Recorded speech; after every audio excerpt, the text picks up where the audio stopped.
Hello, नमस्कार दोस्तों। आज हम जीवन आशीष समिति कोटा राजस्थान की तरफ से एक वर्चुअल टॉक आयोजित कर रहे हैं जिसमें आप सबका आमंत्रण है और मैं स्वागत करता हूं आप सबका यहाँ पर, जहाँ पे आज हमारी गेस्ट स्पीकर है डॉक्टर खुशबू गुप्ता। ये एक न्यूट्रिशनिस्ट और डाइटिशियन है जिनका अपना एक यूट्यूब चैनल है डाइटिशियन की सलाह। आपने यकीनन इसको सुना होगा एंड डेफिनेटली हम आपको वीडियो के लास्ट में इसका लिंक देंगे ताकि आप सब वहां पे जाके डॉक्टर खुशबू गुप्ता की सारी वीडियोस को देख सकें। जैसा कि आप जानते हैं कि हमारी जो आज सेमिनार है वो फूड के ऊपर है कि हमें ऐसी कौन सी डाइट लेनी चाहिए ताकि हम अपनी इम्यूनिटी को बढ़ा सकें। So boost your immune system. Immune system हमारे शरीर का ऐसा सिस्टम है जिसको रोग प्रतिरोधक क्षमता के हिसाब से भी देखा जाता है। तो हम कैसे खान पान के द्वारा अपनी रोग प्रतिरोधक क्षमता को बढ़ा सकते हैं, जानेंगे आज डॉक्टर खुशबू गुप्ता के द्वारा। आप सब इधर देख सकते हैं स्लाइड में, वर्ल्ड हेल्थ ऑर्गेनाइजेशन ने जो कोविड-19 के लिए बताया है कि हम कैसे फूड्स को लें। जैसे हमें वेल बैलेंस डाइट लेनी चाहिए जिसमें फाइबर हो, प्रोटीन हो, एंटीऑक्सीडेंट्स हो जो हमारी बॉडी को हेल्दी रखें, हम अपनी बॉडी को हाइड्रेटेड रखें। और ऐसे ही 2021 में जो डाइटरी सर्वे आया है फ्रॉम डाइटिशियंस टुडे, वहां पे आप देख सकते हैं कि कैसे प्लेट्स चेंज हो गई हैं। अब आज के टाइम पे हम लोग एक वीट बैली को छोड़कर एमिटेंट फास्टिंग की तरफ जा रहे हैं। एमिटेंट फास्टिंग मतलब हम एक बार में ज्यादा फूड नहीं कंज्यूम करते, हम धीरे धीरे कम फूड कंज्यूम करते हैं और ज्यादा टाइम पे लेते हैं। हम अपनी इम्यूनिटी को प्लांट बेस्ड डाइट से कैसे स्ट्रेंथन कर सकते हैं। जैसे कुछ फूड प्रोडक्ट्स हैं यहाँ पे, आलमंड्स, पिस्ता, ड्राई फ्रूट्स, आप सब देख रहे हैं सारे ड्राई फ्रूट्स है, ऐसी चीजें हैं जो हमारी इम्यूनिटी को बढ़ाते हैं, हमें अच्छा महसूस कराते हैं। आज अभी न्यूज़पेपर में 14 तारीख को आया था, जो हमारे राजस्थान के प्रमुख सचिव है कुलदीप रंका जी, उन्होंने बताया कि कैसे उन्होंने डाइट और योगा से अपने को कोरोना से मुक्त कराया। वो कोरोना संक्रमित हो चुके थे और वो उससे नेगेटिव पे आए। ऐसे ही कर्नाटका गवर्नमेंट ने भी जो कोविड पेशेंट्स हैं उनके लिए एक स्पेसिफिक फूड डाइट्स निकाली है।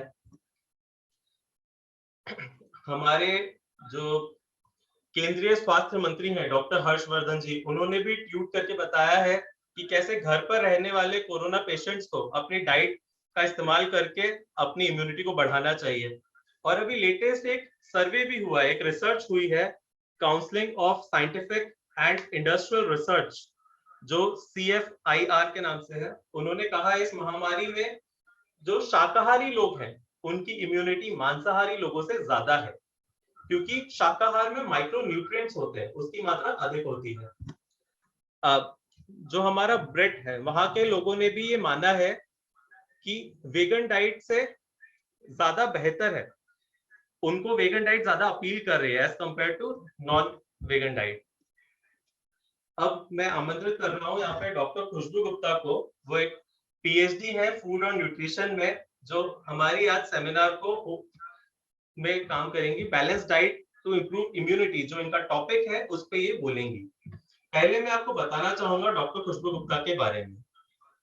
डॉक्टर खुशबू गुप्ता एक फ्रीलांस न्यूट्रिशनिस्ट है, डाइटिशियन है, जिनका खुद का एक चैनल है डाइटिशियन की सलाह। प्रीवियसली इस चैनल का नाम था विस्कोर। ये अभी एट प्रेजेंट लक्ष्मणगढ़ सीकर राजस्थान के त्रिलोक सिंह टीटी कॉलेज में असिस्टेंट प्रोफेसर है। इन्होंने वनस्थली निवाई से PhD करी है जेनेट्रिक्स में। अराउंड 30 से ज्यादा ये रिसर्च पेपर्स लिख चुकी हैं, अपनी एक बुक लिख चुकी हैं वृद्धोपयोगी व्यंजन के ऊपर, और 3 चैप्टर्स लिख चुकी हैं बुक में। So doctor Khushboo Gupta, I welcome you. मेरा प्यार भरा नमस्कार and thank you engineer Saurabh Gupta for your kind words and thank you Jeevan Ashish Samiti, Dr. Lokmani Ji Gupta for inviting me in this virtual talk.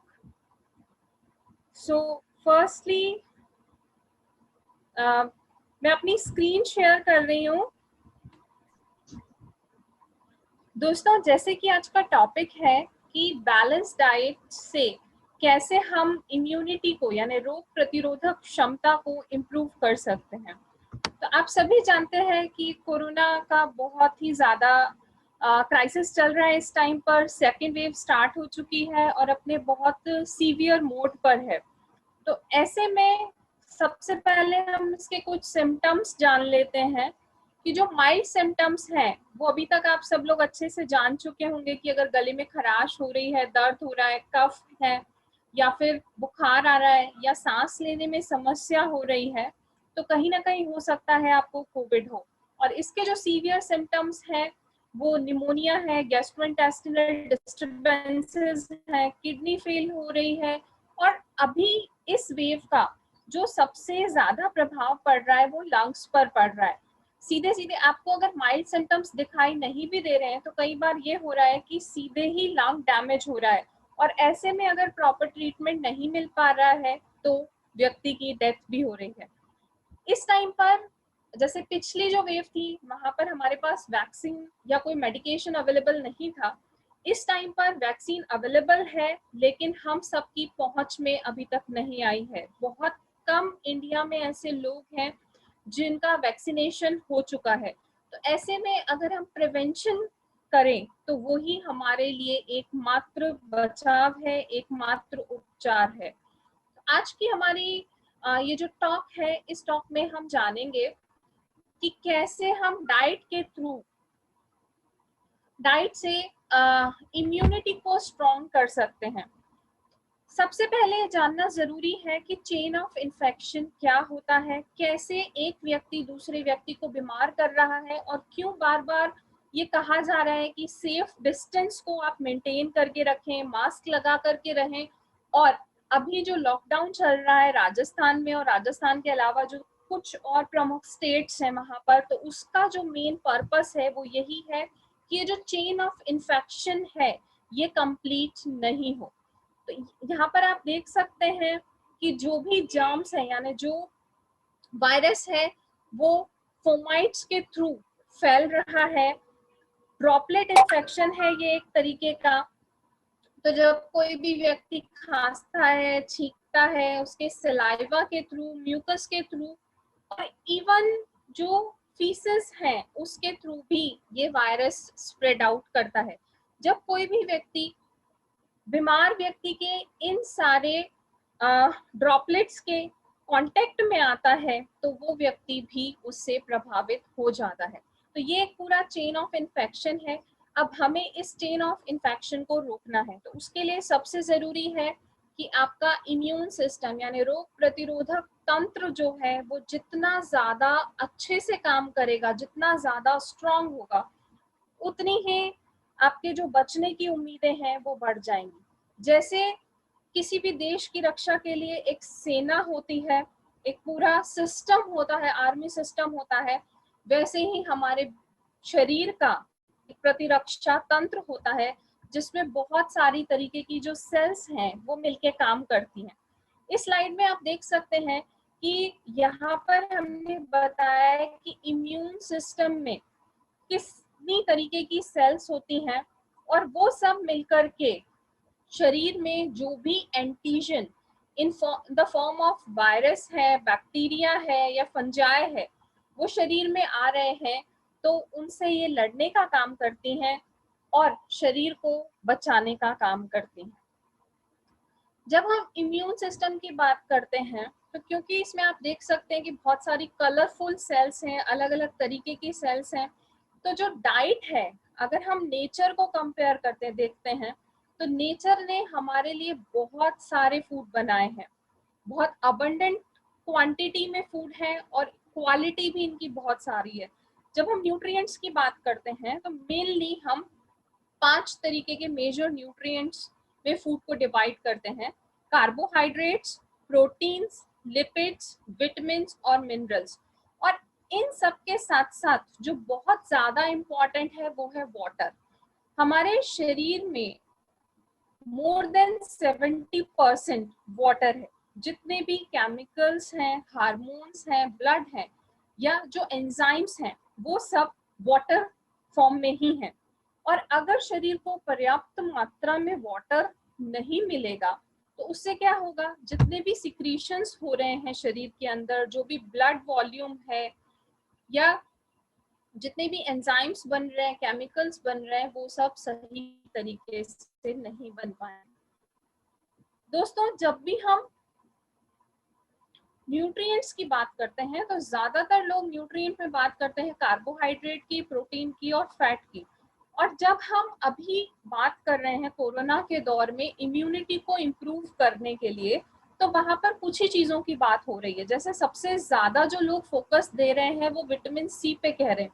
जितने भी doctors हैं, अगर आप देखेंगे कि जो मेडिसिन भी प्रिस्क्राइब की जा रही है, तो या तो जिंक के सप्लीमेंट्स प्रोवाइड किए जा रहे हैं या फिर विटामिन सी की जो टैबलेट्स है लिम्सी, इस पर फोकस किया जा रहा है। या जो भी लोग बात कर रहे हैं वो यही कह रहे हैं कि आप नींबू पानी पिए, शिकंजी पिए, ऑरेंज खाएं। ज्यादातर फोकस जो है वो केवल और केवल विटामिन सी पर है।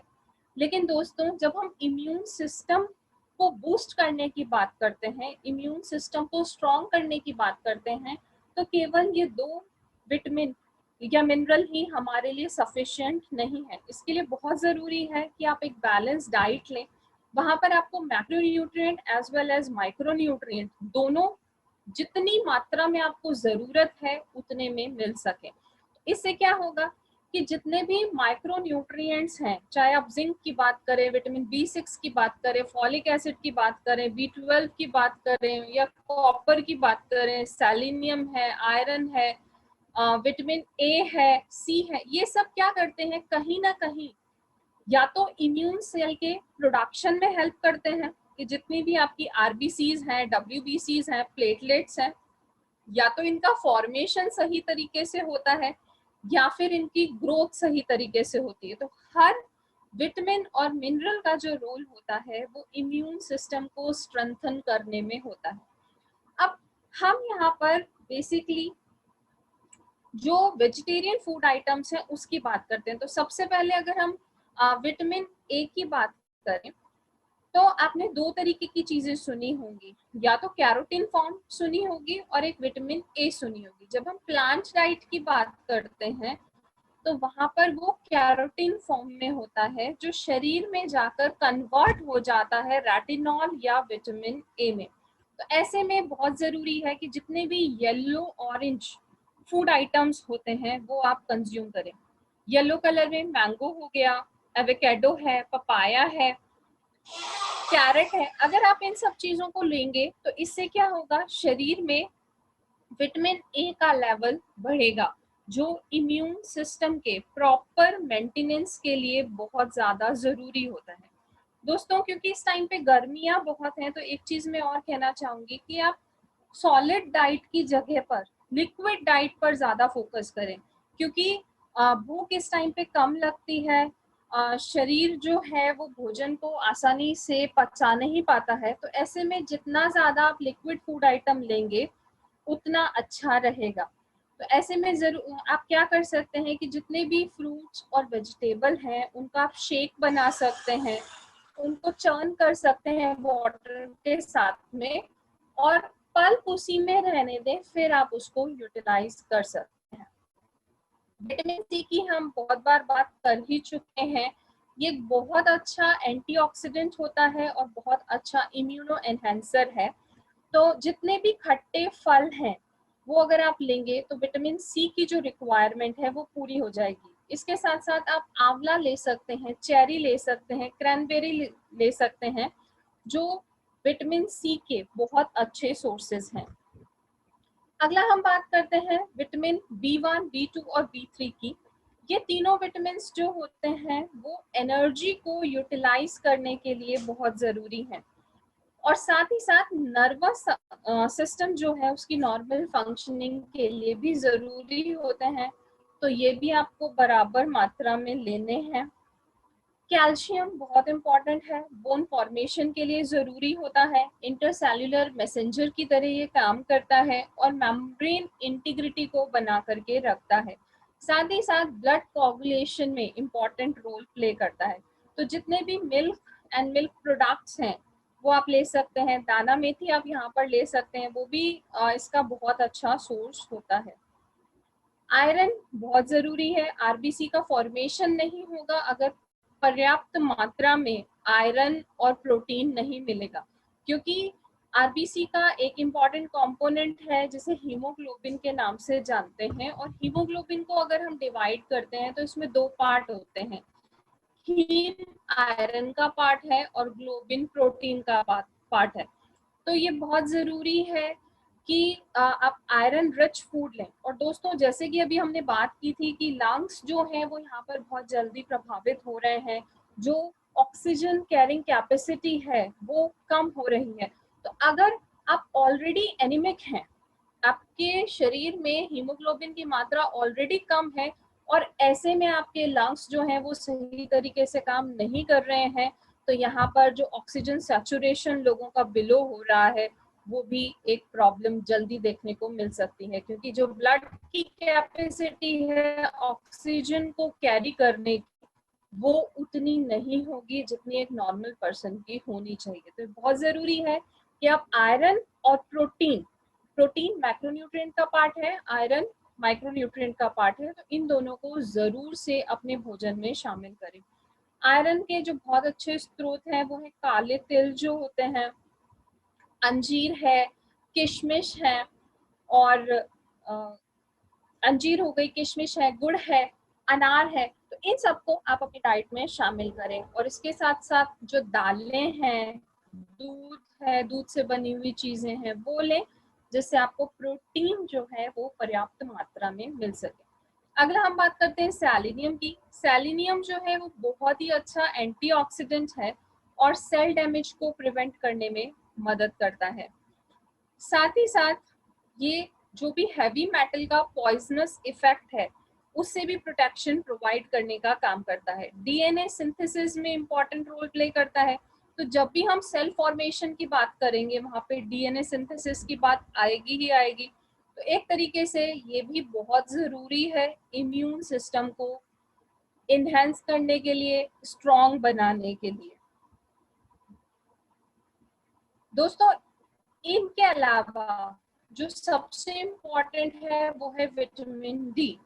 आज के टाइम पे क्या हो रहा है कि सब लोग एसी में रहते हैं, घरों के अंदर बंद रहते हैं, सनलाइट नहीं लेते, तो उसकी वजह से लोगों में विटामिन डी की डेफिशिएंसी बहुत ज़्यादा हो रही है।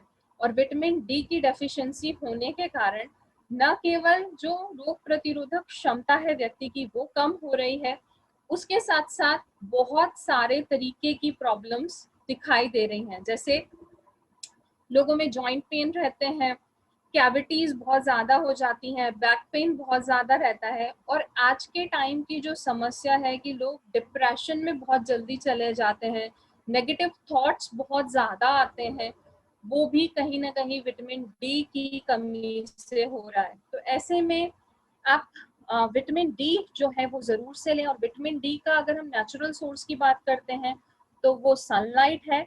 और इसके अलावा कुछ सिंथेटिक सप्लीमेंट्स मिलते हैं, डॉक्टर की सलाह से आप वो भी ले सकते हैं, ताकि आपकी न केवल रोग प्रतिरोधक क्षमता मजबूत हो बल्कि इस तरीके की जो सामान्य बीमारियां हैं उससे भी आप बच सकें। और डिप्रेशन जिसने ज्यादातर यूथ को अपने उसमें ले रखा है उससे भी आप बचे रह सकें। अगला हम बात करते हैं स्पाइसेस एंड कॉन्डिमेंट्स की। दोस्तों, जब भी हम किचन की बात करते हैं, रसोई घर की बात होती है, तो मसालों की बात जरूर से होती है। कोई भी घर भारत में ऐसा नहीं होगा जहां पर मसालों का प्रयोग नहीं होता। कोई भी आप सब्जी बनाओ उसमें जो बेसिक मसाले हैं जैसे नमक है, जीरा है, हल्दी है, राई है, मिर्ची है, उनका प्रयोग होता ही होता है। तो ये जो स्पाइसेस हैं वो भारतीय भोजन की शान है। और अगर हम ये देखें तो हमारे यहाँ पर 50 से ज्यादा मसालों का प्रयोग किया जाता है और इन सब के अंदर कोई ना कोई एंटीऑक्सीडेंट प्रेजेंट होता है। इनकी अपनी न्यूट्रास्यूटिकल प्रॉपर्टीज होती हैं। न्यूट्रास्यूटिकल प्रॉपर्टीज होती हैं, इसका मतलब क्या है? न्यूट्रास्यूटिकल्स वो चीजें हैं जो आपको केवल न्यूट्रिएंट्स ही प्रोवाइड नहीं करती, बल्कि जो थेराप्यूटिक बेनिफिट्स हैं वो भी देने का काम करती हैं। यानी अगर आप इन मसालों का सही से प्रयोग कर रहे हैं तो ये बहुत सारे तरीके की बीमारियों से बचाने का काम करते हैं। आप देखेंगे कि इस स्लाइड के अंदर जो ज़्यादातर मसाले दिए गए हैं, कुछ आपको पाचन तंत्र से संबंधित जो बीमारियां हैं उनसे बचाने का काम करते हैं, कुछ गैस को रिलीव करने का काम करते हैं, कुछ हाइपर एसिडिटी से बचाते हैं। जैसे तुलसी है, तुलसी का फंक्शन क्या है? बेसिल यानी तुलसी, तुलसी के अंदर बहुत अधिक मात्रा में एंटीऑक्सीडेंट्स होते हैं। साथ ही साथ जो कॉमन कोल्ड की समस्या है, सर्दी है, खांसी है, इन सब चीजों से वो बचाने का काम करती है। टर्मरिक यानी हल्दी, इसमें बहुत ही अच्छा एंटीऑक्सीडेंट होता है जिसे करक्यूमिन के नाम से जानते हैं। और ये तो मेरे को लगता है कि आम घर में हर व्यक्ति ये जानता होगा कि अगर किसी को भी चोट आई है तो उसे अगर हल्दी वाला दूध पिला दिया जाए तो चोट का जो दर्द होता है वो बहुत आसानी से चला जाता है, वहां पर आराम भी मिलता है। साथ ही साथ अगर किसी को चोट आई है और ब्लड आ रहा है, खून निकल रहा है, तो वहां पर अगर आप हल्दी का चूर्ण डाल देते हैं, हल्दी पाउडर डाल देते हैं, तो जो खून है वो जल्दी से रुक जाता है, आना बंद हो जाता है। तो ऐसे ही हर मसाले का अपना एक इम्पॉर्टेंट रोल होता है। और जब हम अभी कोविड की बात कर रहे हैं तो कोविड में हो क्या रहा है, लोगों की जो ऑक्सीजन कैरिंग कैपेसिटी है वो कम हो रही है, लंग्स सही तरीके से काम नहीं कर रहे हैं और खांसी जुकाम इस टाइम पर बहुत ज्यादा हो रहा है। तो ऐसे में अगर आप अपने भोजन में थोड़ी सी लौंग का सेवन करें, थोड़ी सी तुलसी लें, थोड़ी सी हल्दी का प्रयोग करें, थोड़ा सा पुदीना लें, तो उससे क्या होगा, गर्मी के मौसम में जो आपको दिक्कतें हो रही हैं वो भी रिड्यूस होंगी और साथ ही साथ शरीर की रोग प्रतिरोधक क्षमता भी इम्प्रूव होगी। अगला हम बात करते हैं एंटीऑक्सीडेंट्स की। दोस्तों ये जो स्लाइड है यहाँ पर आपको बहुत सारे फूड आइटम्स दिख रहे हैं। इनमें पहले ऊपर की तरफ तो फूड आइटम का नाम दिया गया है और नीचे की तरफ उस फूड आइटम में जो एंटीऑक्सीडेंट उपस्थित है उसका नाम दिया गया है। जो जैसे हम गार्लिक यानी लहसुन की बात करते हैं तो लहसुन में एलिसिन नाम का एंटीऑक्सीडेंट पाया जाता है। टमाटो में लाइकोपीन नाम का एंटीऑक्सीडेंट होता है। ग्रीन टी में कैथेचिन नाम का एंटीऑक्सीडेंट होता है। ये क्या बता रहे हैं कि ये अलग अलग तरीके के एंटीऑक्सीडेंट हैं जो अलग अलग कलर के फ्रूट्स में मिल रहे हैं।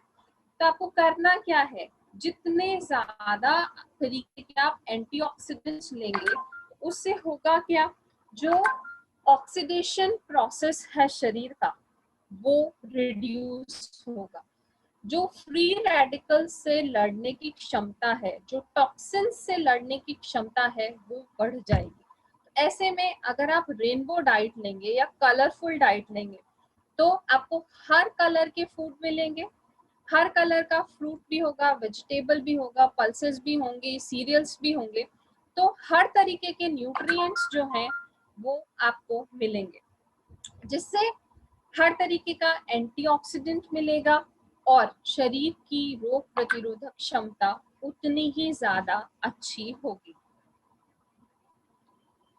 दोस्तों अभी आपने अगर अपने व्हाट्सएप मैसेजेस देखे हो तो ऑरिक जो है इस पे रिलेटेड मैसेज बहुत ज्यादा चल रहा है। ऑरिक बेसिकली क्या है, ऑक्सीजन